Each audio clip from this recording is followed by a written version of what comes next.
mile 90 on the first lap, which that kind of sucked.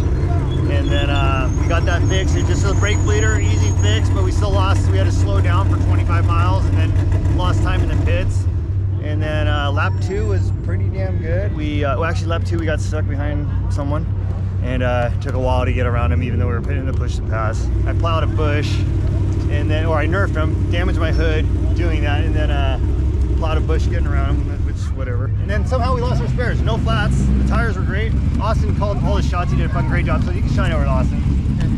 His little dude great day. Did a great job. Fucking day. Called all his shots. Didn't make a fucking mistake. Yeah, he was awesome. But yeah, somehow we got some tires sitting out there on the trail somewhere.